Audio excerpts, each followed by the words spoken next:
seedling yang keluar. Gitu. Sebelumnya banyak.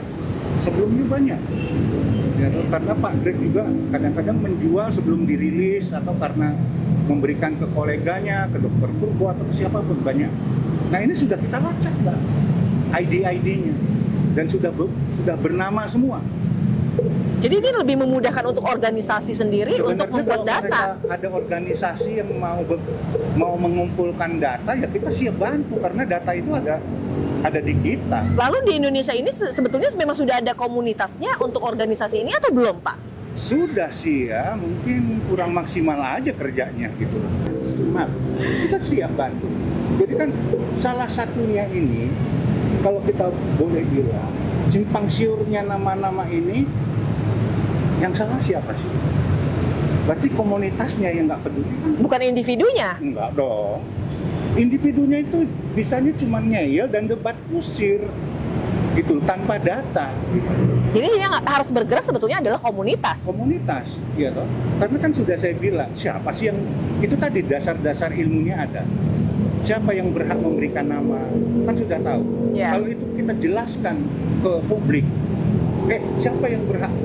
Dia tahu-tahu dia kasih nama, kan Ya. kita bilang, Ya. apa hak kamu kasih nama? Iya. Gampang toh, dia bisa jawab apa?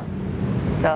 Ya, kan nggak bisa, karena nama-nama, oh ini silangan Pak Greg yang dulu ada di kolong. Oh ya mungkin, boleh. Tapi itu sudah lewat pelacakan kita. Pelacakan kita itu 2009 toh, dari Astuti ya. Ya. Ini kita anggap tahun terakhir di mana seedling itu keluar. Jadi seedling itu keluar dari 1984 sampai 2009. Itulah seedling itu. Itu sejarah yang harus kita catat dan benahi. Ya, karena nggak semua yang ada itu adalah dirilis resmi oleh SBL. Sebagiannya kan ada di milik kolektor. Iya. Ya, Jadi tidak simpang siur juga ya, Pak ya? Simpang siur, tapi itu datanya ada, tercatat. Karena dari dulu sudah kita lacak. Nah, dengan catatan kurang lebih sekitar kita batasin tuh ya sampai 2012 sampai 2015. Artinya kalau ada pun tadi hibrid yang ngumpet di bawah kolong, Iya. tahun 2012 itu sejak 2009 sudah jadi kultivar. Maksudnya kalau dia beranak sudah punya persamaan identik. Paham nggak itu ya? Iya. Itu sederhana kan dah ya? Iya, betul. Jadi kalau lu ngumpet ternyata ada seedling di bawah kolong lu tahun 2009, tahun 2012 ya Cak ya, 2012, 2015 kita catat. Itu terakhir kita anggap itu sudah jadi hibrid. Iya, kasih tahu dong ke publik, ini hibrid dari kolongnya Pak Greg, gitu. Tapi kan nggak ada. Kalau sekarang tiba-tiba muncul, nah inilah apa ya, secara moral kita bantah itu. Lah dulu lu kemana lo? Sekarang lu nongol pakai nama, lu kemarin bikin review nggak? Ikut nggak ngelacak gitu? Kalau nggak ya jangan dong. Harus dipatenkan juga berarti ya Pak ya untuk nama? Nggak harus. Karena aglonema ini sesuatu yang nggak bisa dipatenkan. Kan gitu. Nanti itu kenapa nggak bisa dipatenkan? Akan kita bahas nanti ya. Sahabat Ida, emang ini menarik banget Sahabat Ida. Dan tidak ada berhentinya untuk kita juga bisa memberikan informasi terkait dengan edukatif, dengan penamaan ID ya Pak ya. Ini memang sangat penting banget dan simpang siur di dunia aglonema, sehingga banyak keributan-keributan yang ada di luaran sana. Kita bukan bilang keributan Pak, tapi mungkin kesalahpahaman seperti itu ya. Sederhana kan sebenarnya. Iya. Ada ingin disampaikan lagi, ditambahkan? Sebenarnya kalau dibilang ribut sih cuma semrawut aja. Kenapa? Karena nggak ada yang punya baik. Ya. Tapi sebenarnya kesemrawutan itu udah kita tuntaskan sebenarnya. Semua sudah kita data, kita dokumentasi. Dulu zamannya awal mobil laut, almarhum Pak Gatot Purwoko. Orang inilah senior kami yang intens untuk melakukan Pelacakan safety. Iya. Beliau lah. Sebenarnya dulu mungkin sudah dalam bentuk draft ya bro ya. Udah dalam bentuk kita draft. mau bikin buku sejarah aglonema khususnya Greg hybrid. Itu sejarah. Ya pas kebetulan Tuhan berkehendak lain, beliau dipanggil lebih cepat karena peristiwa Sukhoi. Salah Hanya satu korban Sukhoi. filenya akhirnya hancur bersama orang. Masya Allah, qadarullah ya Pak Dan ya. yang kami catat ya baru berupa serpian-serpian lagi. Ustadz punya artikel di mana dikumpulin lagi. Tetapi itu masih bisa kita Lacak kembali ya Pak. bisa lacak. Nah sebenarnya itu sudah ada di kampus yang apa namanya pelacakan, hasil pelacakan dari tahun pertama Pak Greg merilis apa, misalnya Dona Carmen itu udah kami tulis sampai katakanlah 2009 ya Bu ya. 2009. Astuti itu udah. Nah setelah ke situ kan akhirnya lebih rapi. Lebih rapi catatannya Pak Greg kan. Iya. Launching langsung oleh Francis SDM, Red dan Francis lain-lain Red. sampai yang rencana antik paling baru ini antik gitu Antik ya. itu termasuk ya Pak ya? Ya, Ya, tapi udah. dari Astuti sudah tercatat dengan baik lah. Artinya sudah rapi Pak. Sudah rapi. Artinya kan yang mau kita bilang adalah ya disebut Besar gitu ya. Ya memang kita peduli lah. Kalau saya, Cahaya, artinya sudah sejak lama boleh dibilang kan kepingin sombong, tapi kita sudah mendedikasikan sebagian hidup kita itu untuk agama tanpa harus berpikir Ya. ekonomi di situ. Kita Alhamdulillah. nggak berpikir profit dari situ. Bener-bener kita ngobrol, belajar, mendalamin agama itu tanpa pamrih loh. Saya nulis itu di banyak artikel itu nggak ada yang bayar. Bayangin aja. Karena seneng tadi ya Pak ya? Karena saya anggap aja itu saya supaya mempelajari masyarakat kita penggemar agro itu ya mengerti lah, nggak usah Mengerti. harus pinter-pinter banget, tapi pemahaman dasarnya tahu gitu. Jadi ya seperti tadi masalah centang perentang apa itu tadi ya, penamaan itu ya, kesemrawutan itu kan sebenarnya sangat sederhana ya toh. Misalnya penamaan hibrid yang sama dengan nama yang berbeda ya toh. Sebenarnya kan kalau kita ngomong ini kan jadi debat kusir, tapi harus ada organisasi yang punya legitimasi untuk menjembatanin itu. Ya salah satunya ya salah satu organisasi ataupun yang penting legitimate seperti itu. Kan sistemnya kan sebenarnya tidak rumit, tinggal mau apa enggak, peduli atau tidak. Kan tinggal misalnya Pak Edi bawa aglo dari Thailand, kemudian kan kita tanya ini dari mana Anda dapat, sudah ini bentuknya seedling atau sudah perbanyakan dari sana. Kalau dia seedling ya kita catat, kemudian kita beri nama. Ya itu tadi sistemnya kan misalnya Agro C berapa 001 Iya. Thailand gitu ya. Namanya no name, kemudian diberi nama ini, deskripsinya begini. Tercatat resmi oleh organisasi yang legitimate. Ya toh? Kemudian ada lagi orang yang bawa, ngaku-ngaku dia yang bawa, tapi namanya beda, gitu ya? Iya. Namanya beda. Kan gampang kita bantah. Ini sudah tercatat loh ya. Iya. Ini sudah tercatat. Ini aglo ini 001 atas nama ini, namanya ini, importnya ini. Kan gampang, nggak terjadi kan nama lain. Bener nggak? Betul. Ya. Betul. Sudah tercatat kok. Aglo ini bidadari nomor sekian, dan seedling nomor sekian. Namanya ya pakai nama ilmiahnya pakai Ya. angka ya. Betul. Pakai angka 003 misalnya. Nah, name marketnya, nama pasarnya bidadari. Terus ada lagi yang masukin dengan nama yang berbeda. Tentu dengan mudah kita bantah. Nggak akan terjadi ribut-ribut. Ada legalitas hukumnya berarti ya Ada Pak ya? legalitas hukumnya karena organisasinya punya legalitas. Lalu dari mata sejarawan dan dari mata pengamat dari dunia aglonema, apa yang diharapkan dari organisasi ini sehingga tidak ada keributan yang ada di luaran sana akhirnya berkembang jauh lebih besar, bahkan saling menyalahkan. Seperti apa Pak? Apa yang diharapkan? Lakukan saja apa yang Untuk untuk membenahi ini karena tidak susah. Artinya tinggal kemauan. Kemauan. Artinya kita itu dengan senang hati membantu untuk itu. Ya.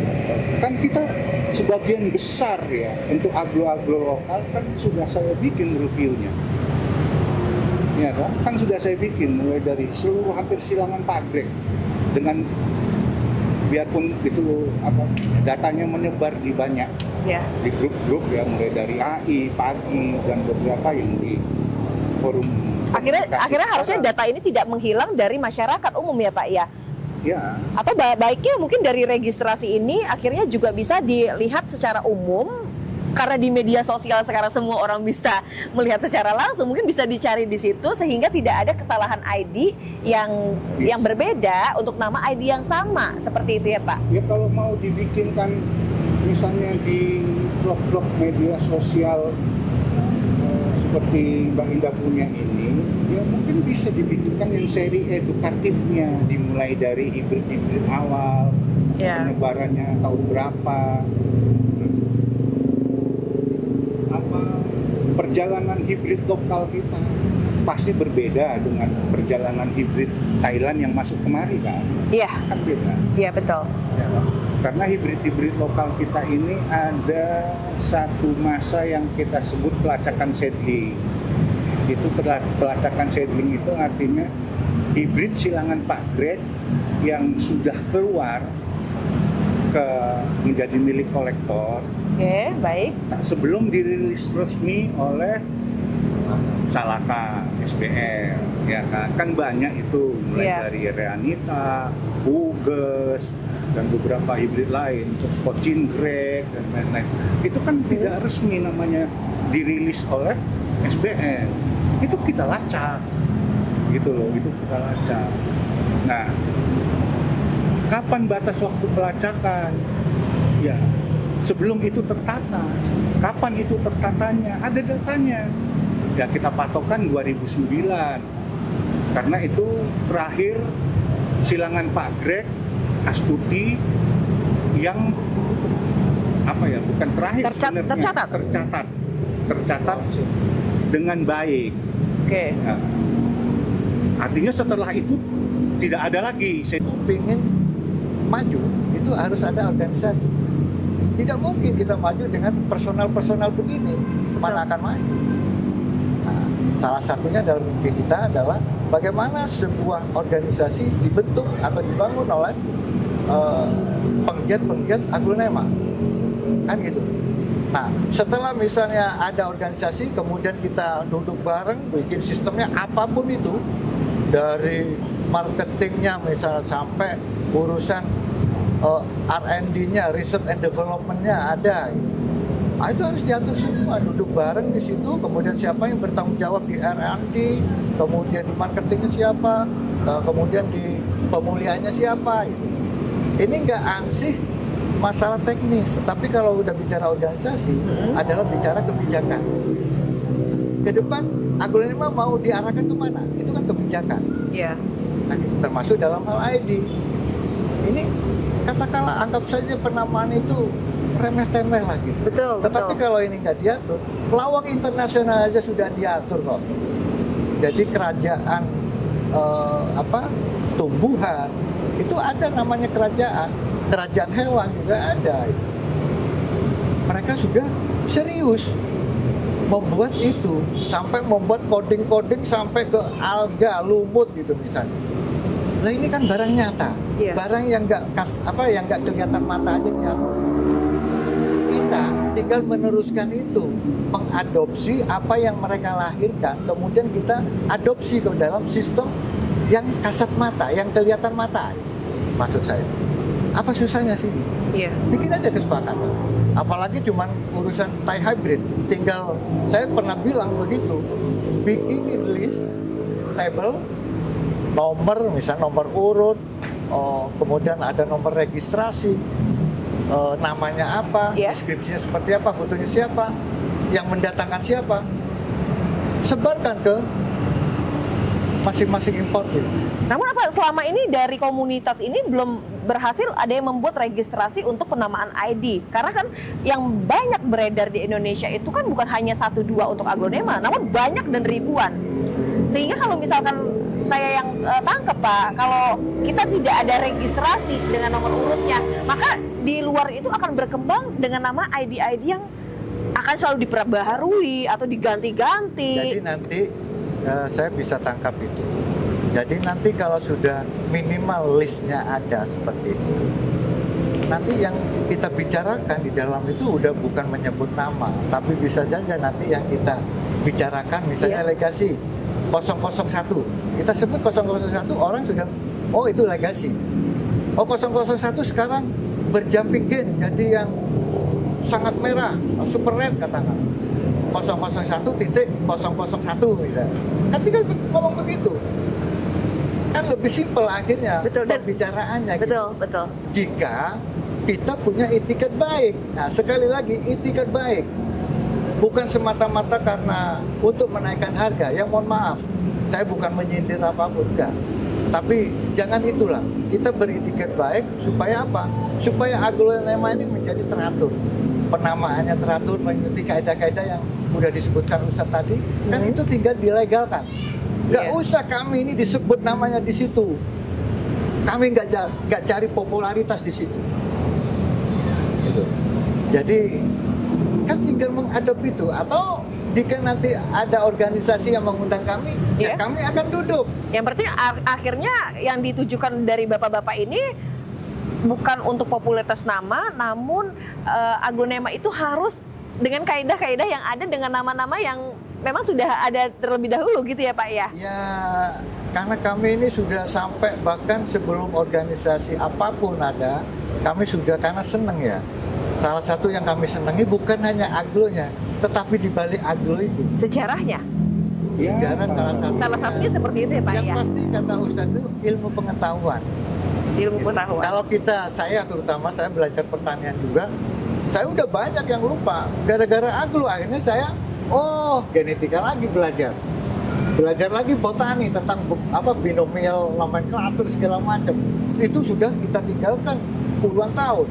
Ketika bergelut dengan aglonema, akhirnya ingat lagi bro gitu. Oh ternyata ini, akhirnya begitu.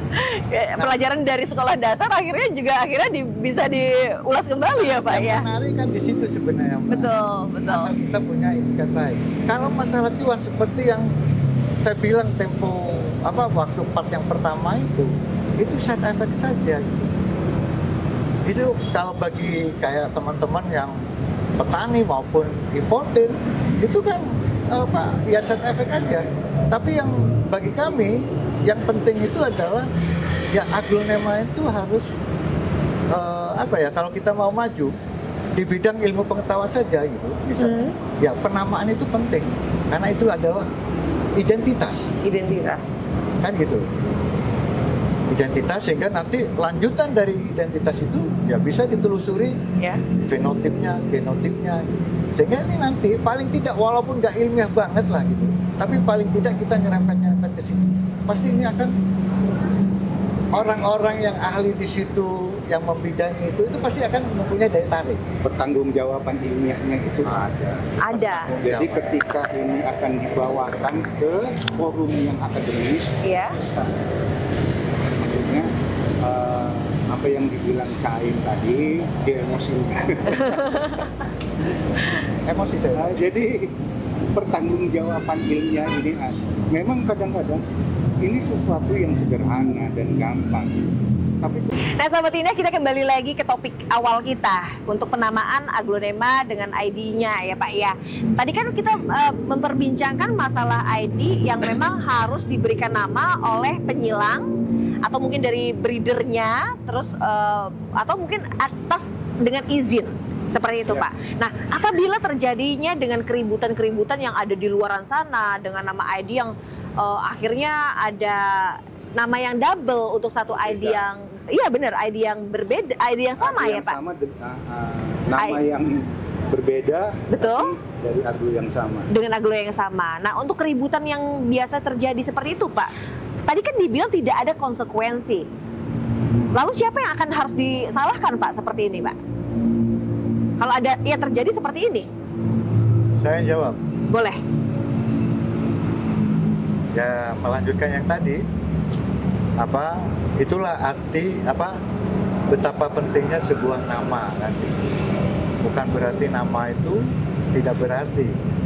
Apalah arti sebuah nama? Sebenarnya itu saking pentingnya nama, karena nama itu menyangkut identitas, ID lah. Sehingga dari ID itu nanti kita bisa melakukan kegiatan-kegiatan yang lebih ilmiah, misalnya penelusuran fenotipnya, terus genotipnya. Nah, kalau untuk kegiatan-kegiatan yang bersifat lebih teknis mungkin nanti bisa dijelaskan lebih lanjut oleh Ustaz.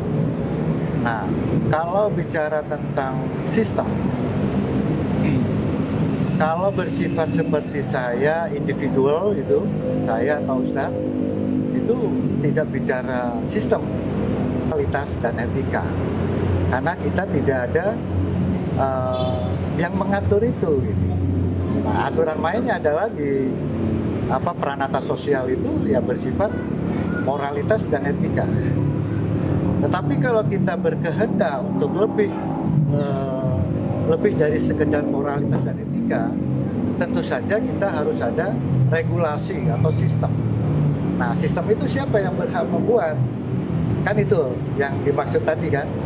Jadi sistem itu apapun, kalau kita bicara tentang sistem regulasi, itu adalah organisasi. Mau tidak mau harus dikatakan seperti itu. Ikut andil ya Pak? Lah iya dong.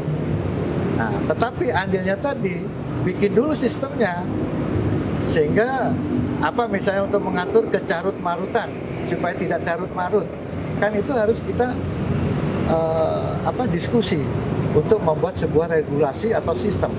Semua stakeholder harus diundang, dari pelaku bisnisnya misalnya atau penghobinya, senioritasnya, orang-orang yang kita anggap senior, tokoh, atau bahkan kepada pemerintahnya harus kita ajak diskusi untuk melahirkan sebuah sistem atau kesepakatan apa terhadap penamaan tadi. Karena acuannya kan secara internasional sudah ada. Misalnya kita yang makro banget itu bersifat International Code for Botanical Nomenclature. Itu yang nanti membawai mau binomial, mau trinomial gitu. Sebenarnya ada lagi trinomial. Jadi seperti itu, Mbak. Jadi ini mau tidak mau harus ada sebuah organisasi yang melegalkan itu. Sebab kalau tidak ada yang mengatur itu, ya sama aja ini dianggap wacana. Emang apa selama ini memang tidak ada Pak? Tidak ada sama sekali dari organisasi yang akhirnya terlibat untuk memberikan sebuah nama ini akhirnya menjadi valid untuk diterima di semua masyarakat? Ya, kalau kami dulu berjuang itu melalui organisasi juga sebenarnya, tetapi kan itu baru berupa paguyuban komunitas lah. Dari zaman Aglonema Indonesia, dilanjutkan oleh PAGI. Nah, gitu. Sampai sekarang misalnya ada organisasi malah asosiasi. Nah, tetapi yang kita hadir yang sampai sekarang kita tunggu itu kehadiran organisasi apapun namanya itu di tengah-tengah Aglonema gitu. Karena fokus kita kan Aglonema. Betul. Apapun ya termasuk dalam hal penamaan. Penamaan ini kan tidak hanya serta-merta untuk penamaan ID di lokal atau yang bersifat Indonesian hybrid, tetapi bagaimana juga mengatur dengan teman-teman yang importir, Thai hybrid atau Philippine hybrid, Malay hybrid. Nah itu kan harus ada yang ngatur biar tidak sembarangan. Misalnya ini masuknya dari Batam, kemudian barangnya sama, namanya A, Aglonema A. Kemudian datang dari Jakarta jadi B. Namanya berbeda seperti yang disebut Ustadz, tapi barangnya sama. Kan itu yang terjadi. Dari dulu sampai sekarang pun itu masih seperti itu. Apakah ini akan dibiarkan terus? Ya tentu saja bagi saya pribadi dan teman-teman insya Allah juga banyak yang mau. Ini harus mestinya sudah segera disudahi biar tidak terjadi kesemrawutan yang terus-menerus. Sampai kapan kita mau semrawut begini? Apalagi masalah ID. Iya. Ini persoalan sederhana sebenarnya. ID itu persoalan sederhana. Tetapi kalau sederhana saja itu dibiarkan, itu gimana kita mau membesarkan aglonema? Sangat-sangat terbuka seperti sekarang. Iya. Apapun sebenarnya tinggal googling atau searching atau browsing, atau carilah tahu kepada orang-orang yang misalnya legasi siapa yang datangkan. Iya. Pak Nandar gitu. Datanglah Pak Nandar, apa betul ini namanya legasi? Minimal seperti itu. Ya kembali lagi tadi bilang kode etik tadi ya Pak ya, memang dengan adanya seperti itu, jadi tidak boleh ada penamaan yang sama di ID yang sama, penamanya berbeda di ID yang sama, Jadi, seperti itu. Jadi gini, kalau boleh saya tambahkan dari penjelasan Ustadz tadi.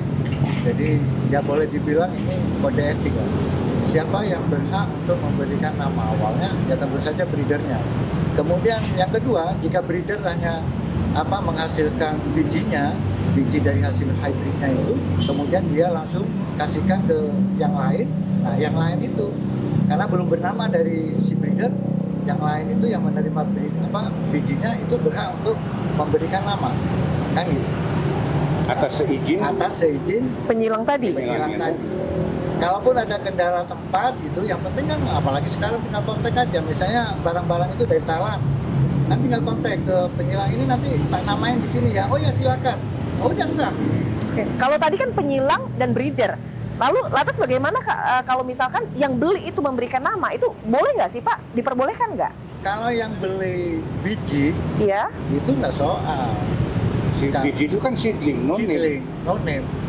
Jadi misalnya nih penyilangnya atau breedernya, Iya. penyilang itu adalah breeder namanya. Itu Mbak Indah. Nah, Mbak Indah terus ini ada nih bijinya nih dari komutatum apalah gitu, terus dapat nih hibridnya nih. Ini lu mau? Bisa nawarin ke sama. Ya udah saya mau. Berapa? Sekian. Terus lu aja yang ngasih nama karena lu yang beli. Atas izinmu ya, Mbak Indah. Oke, udah. Karena Ya, sudah ada persetujuan Pak. memang harus begitu. Kaidah kaidah dasarnya seperti itu, etikanya begitu. Tapi kalau nanti misalnya Silana tiba-tiba punya barang yang sama, kemudian dia menamakan yang lain, nah itu Ya, nggak boleh. nggak boleh ya Pak, seperti itu ya Pak Nggak ya. boleh. Secara etika, secara Ya. moral itu nggak boleh. Wah, jadi kita banyak yang tahu sahabat Indah ya. Yang tadinya, wah ini saya boleh deh kasih nama karena ID-nya seperti Adelia, mungkin agak berbeda dari warnanya. Tapi akan kita bahas nanti Pak. Kita akan break sebentar ya Pak ya. Boleh. Boleh ya. Nanti untuk para sahabat Indah kita saksikan sesaat lagi. Aturan dalam penamaan ini ada aturan-aturan. Lalu bagaimana Pak, pertanyaan kalau sumpama ini mungkin akan saya kembalikan sama Caim, boleh Iya, Pak? Dikembalikan sama Caim. Caim, kalau misalkan orang tersebut yang kurang tahu atau kurang paham, ID ini ternyata belum ada atau mungkin belum ada di media sosial, sehingga saya bebas deh memberikan nama karena saya tidak tahu. Dari ketidaktahuan itu bagaimana tuh Pak? Gini, ya ini memang penamaan ini dari dulu memang Boleh sedikit dideketin Caim? sampai sekarang masih menjadi topik pembicaraan. Nah, gini aja ya. Iya, boleh, boleh. Dan sebenarnya asik-asik aja bicara tentang bagaimana membuat sebuah nama dari sebuah spesies maupun hybrid. Iya. Tapi kalau spesies itu mutlak akademik ya, ilmiah, dan tidak ada tawar-menawarnya. Harus ada penelitiannya gitu. Tetapi kalau di hybrid ini ya sebenarnya bukan sebebas-bebasnya juga seperti yang dijelaskan Ustaz. Ada kaidah-kaidah yang harus kita ikutin gitu. Nah, kenapa begitu? Karena kan dari zaman Alif lah gitu ya, atau ya awal abad 19 sudah dibuatlah sama mereka itu semacam international food for botanical nomenclature. Jadi itu induknya seperti itu. Nah, termasuk penamaan di dalam spesies maupun nantinya bisa diadop oleh penamaan hybrid. Itu sebenarnya sudah ada aturan mainnya. Sebenarnya begitu. Jadi kita nggak boleh sebenarnya semena-mena kan gitu. Iya. Apalagi ini bicara tentang tanaman, bicara tentang kerajaan tanaman. Kalau Betul. istilah botaninya begitu kan. Nah, oleh karena itu, jika misalnya kita nggak tahu ini apakah sudah ada nama atau belum, itu juga kami mengalami hal yang sama. Thailand itu dulu ya, Thailand itu paling suka kalau diambil oleh orang Indonesia, kemudian dia jual apa? No name. Kenapa? Ini market apa namanya, strategi marketingnya Thailand. Yang beli orang Indonesia paling demen ngasih nama. Makanya dia sebut no name. Nanti yang orang apa eksportirnya yang di Thailand juga yang mana lagi itu Yeah. no name. Padahal sama nih. Kemudian barangnya sama, kemudian yang ngambil ke sini importer yang berbeda, itu namanya beda-beda. Beda-beda, betul. Itu yang terjadi dari dulu, Mbak. Nah, mestinya kan begini. Kalau misalnya punya niat baik, misalnya kayak saya, ini benar nih no name. Tanyalah sama yang bawain. Ternyata memang no name. Terus kenapa nggak sampai kasih nama aja sama yang bawa? Iya. Minimal seperti itu. Oh, kalau begitu saya pernah sama beliau ngusulin. Udah bos, kasih nama Ratu Sima. Itu saya yang ngusulin. Dan alhamdulillah beliau merestui. Ya udah, sejak saat itu karena Iya. beliau yang mendatangkan ke sini, dialah yang berhak ngasih nama. Kalau kasus impor ya, Iya. kasihlah nama barang itu Ratu Sima. Jadi nggak serta-merta, nggak boleh kita misalnya Mbak Indah dapat barang, padahal barang itu sebenarnya sudah ada namanya, cuma Iya. Mbak Indah aja nggak tahu namanya. Betul. Kasihlah nama si Romi gitu misalnya kan, Iya. itu udah menyalahi secara moral dan etik. Yang Kenapa dimaksud begitu? beliau itu loh, Pak Itu Edi yang lagi orang-orang duduk. Iya. Jadi itu kalau dulu sering sama beliau sering diskusi. Apa? Ini kasih nama apa ya? Pernah juga dulu pas meletusnya Gunung Merapi, Iya. dia mendatangkan kocin 3 biji, yang 1 pot saya ambil, kasih nama apa bos? Kebetulan ada Merapi meletus, kasih nama Red Kocin Red Merapi. Udah. Nah, itulah artinya nama. Nama itu ada artinya, ada sejarahnya. Kenapa? Nama itu sebagai identitas dari sesuatu atau hybrid. Oke. Mengapa akhirnya ya penamaan itu harus mengikuti kaidah-kaidah yang kita sepakati bersama. Iya. Oke lah, komunitas belum memberikan kaidah-kaidah itu, tetapi ya adanya Ustadz, adanya saya dan yang lain-lain teman-teman yang ya mari kita bikin aturan main, apalagi ini aturan main sudah secara internasional sudah dibuat, kan kita tinggal mengatur saja. Iya. Kita maunya seperti apa? Biar apa? Biar nanti aglonema hybrid ini menjadi daya tarik bagi siapa? Bukan hanya bagi penikmat, bukan hanya bagi penggiat, tetapi bagaimana menarik perhatian para akademisi, para peneliti, supaya meneliti itu lebih lanjut. Gitu. Misalnya, sampai sekarang yang belum ada ini, apa gerangan penyebab spot merah yang ada di batang anggrek? Apakah kuning atau cendawan ataukah yang lain? Iya. Nah, sementara oh ini cendawan, kira-kiranya kasihlah, padahal sebenarnya bakteri yang mana sembuh, misalnya begitu. Seperti itu. Kenapa? Karena belum ada penelitian. Jadi itulah dampak dari sebuah penamaan. Penamaan itu adalah identitas, Iya. kan gitu. Betul. Nah itu yang harus kita sadari. Bukan berarti apalah arti sebuah nama gitu. Padahal ini sebenarnya hiperbol itu kan. Apalah arti sebuah nama. Kenapa disebut begitu oleh Shakespeare? Itu karena saking berartinya nama. Artinya tidak boleh merubah, namun ketika kita tidak tahu, lantas tidak boleh juga memberikan sebuah nama itu sembarangan. Dan untuk pemberian nama juga kita bisa melihat, atau mungkin di era digital sekarang kita mungkin bisa posting, dan bila kita tidak tahu artinya kita bisa tanya dulu kepada orang-orang yang memang lebih mengenal, seperti itu ya Pak ya. Betul. Itu gimana Pak? Apa boleh berubah misalkan tidak membawa nama legasi lalu diberikan nama yang lainnya gitu dengan ada perubahan warna? Tidak boleh. Nggak boleh. Tidak boleh. Jadi begitu kita dia sebagai hibrid Ya. sudah diberi nama, dan itu akan melekat selamanya.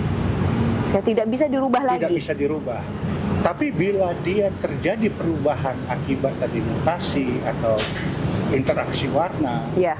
Nah, itu kita berlaku di hukum sama seperti spesiesnya yang kita sebut varian. Kan var. Nah, jadi ini misalnya legasi. Ya. Standar legasi ini kan bukan seperti ini. Katakan ini sudah merah, maka disebut legasi var merah. Oke. Nah, nggak boleh kita ganti nama lain. Tetap Jadi, ada legasinya juga. Legasinya harus ikut. Legasi var merah, nama pasarnya mungkin legasi merah gitu. Legasi ya. Kemudian juga legasi var di. Jadi legasinya yang harus melekat. Kalau dia putih nggak boleh kita ganti nama Miyabi atau nama ya nggak boleh. Tetap harus dengan nama legasi ya. Nah, legasinya tetap harus ikut sampai kapanpun karena dia bersifat melekat. Lalu bagaimana Pak kalau misalkan seperti legasi kadang-kadang kalau walaupun kita budidaya kita keluar dengan warna tampilan hijau kan seperti itu ya Pak ya. Iya. Itu berarti tetap dengan memberikan nama legasi varian hijau atau Iya. varian green. Nah, kalau untuk yang tadi pada dasarnya kan orang menyilangkan aglonema ini untuk mencari warna. Kalau istilah Pak Greg itu memasak dadu. Iya. Yang kita dapat dari spesies yang namanya rotundum sebagai bahan dasar warnanya, kemudian disilang dengan spesies lain. Misalnya Pomotatum tricolor. Iya. Pak sedikit dideketin Pak biar lebih. Nah, jadi prosesnya tidak secepat itu. Kalau misalnya di Anthurium spesies A kali spesies B dia sudah serta-merta menjadi hibrid. Pak menghasilkan nama baru atau Nama bagaimana baru Pak? Bisa saja. Jadi tidak perlu membuat nama yang sebelumnya. Iya, bisa kalau di lain. Tapi kalau di aglonema Iya. umumnya persilangannya disebut penyilangan panjang. Dan itu butuh waktu yang lama. Jadi ketika spesies dikawinkan dengan spesies yang satu, Iya. dia menghasilkan F1. Baru F1, belum hibrid. Iya. Baru F1. F1 Kawinkan kembali. terus F1, F2, begitulah seterusnya. Kemudian dari yang tadi F4 tadi, yang mempunyai ciri-ciri yang punya chain yang bagus, Ya. diambillah sebagai prekursor.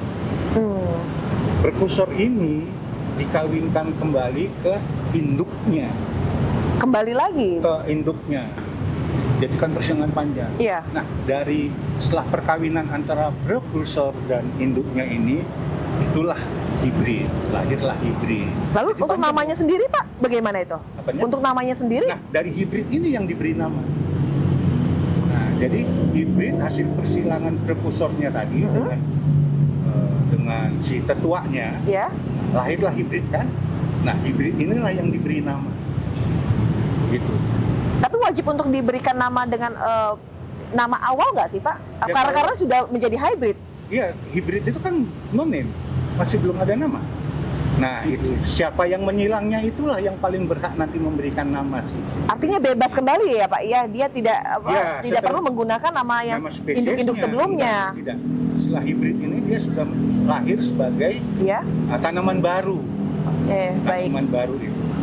Nah, ini yang berhak memberikan nama adalah si penyilangnya. Atau orang yang membeli atau memperoleh seedlingnya tadi, kan hibrid tadi dalam bentuk seedling, Iya. diberi hak atau mendapat izin dari penyilangnya untuk menyematkan nama tadi. Begitu. Oke, baik. Jadi seperti itu ya Pak ya. Jadi Ya. garisnya memang dia tidak boleh berubah nama, Tidak. walaupun dengan nama atau warna yang memang sudah berubah. Iya. Seperti kita tahu, karena dia warnanya jadi merah, kita namanya dengan nama yang lain, tapi tanpa menggunakan embel-embel nama legasinya tersendiri, Iya. seperti itu.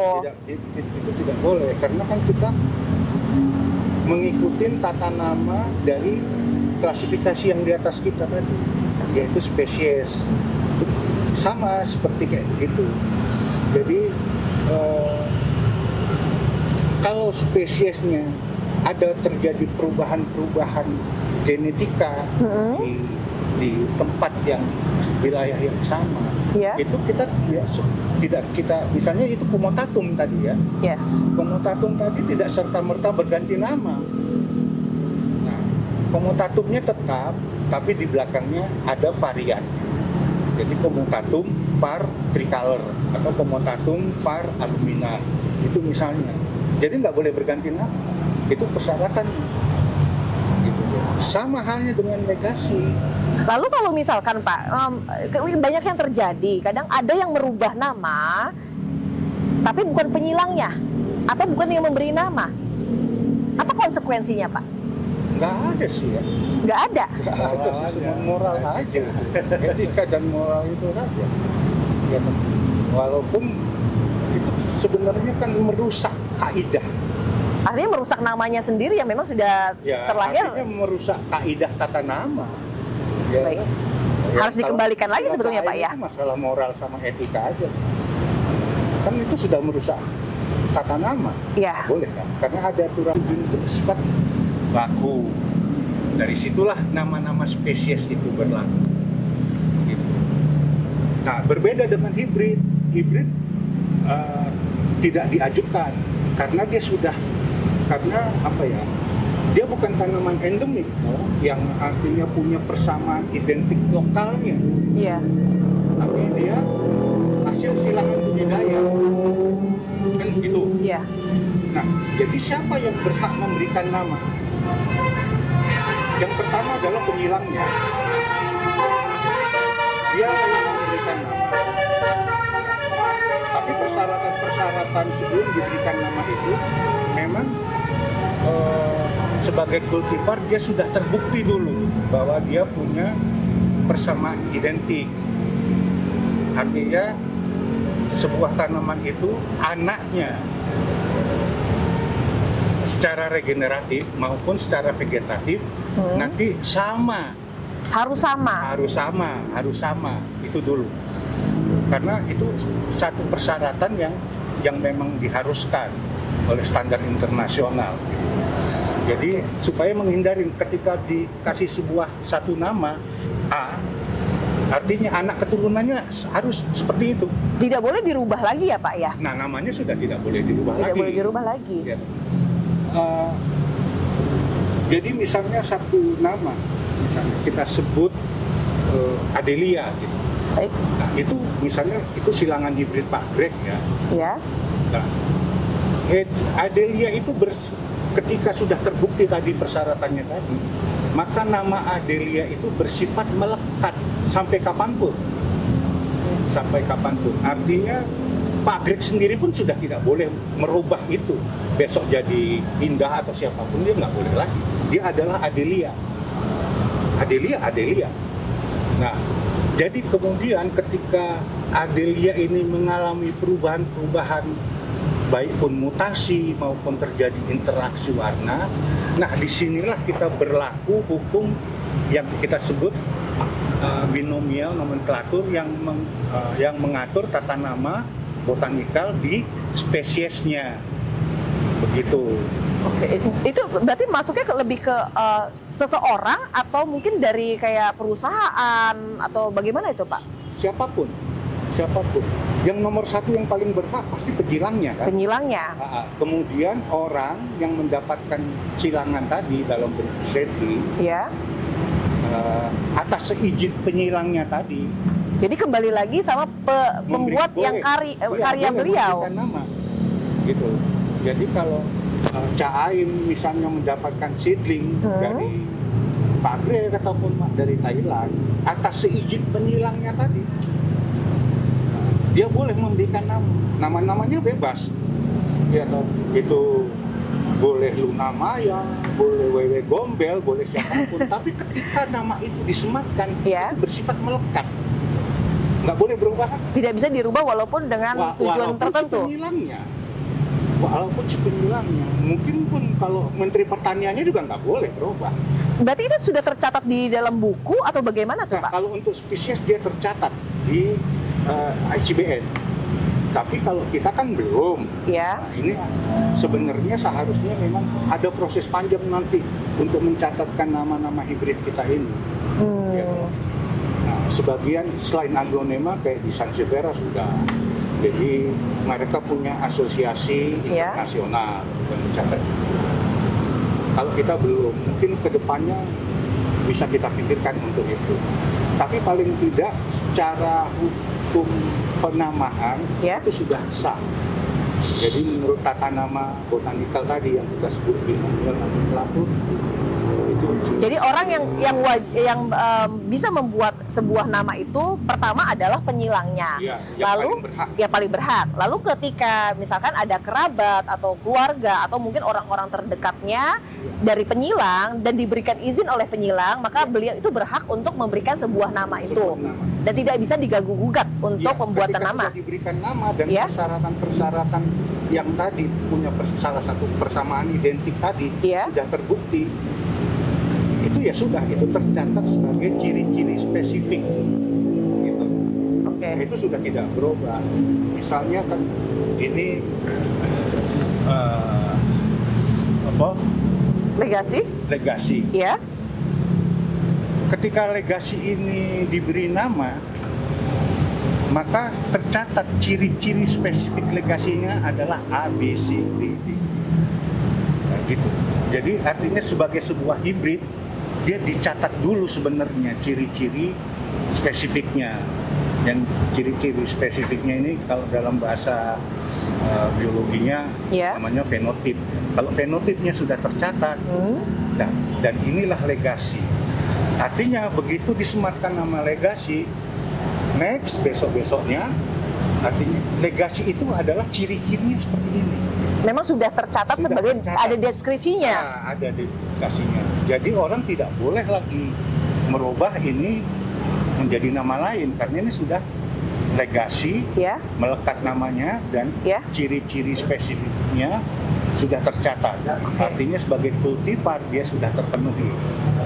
Gitu. Oke. Nah, kita Pak tadi kan berhubung kita mengambil contoh atas nama legasi, Pak. Legasi itu kan kita tahu banyak variasi-variasi legasi seperti Ya, legasi benar. putih, Ya. terus sudah gitu legasi merah. Bahkan dari merahnya ini ada yang lebih merah lagi yang dikatakan super red atau yang tulang ikan, betul.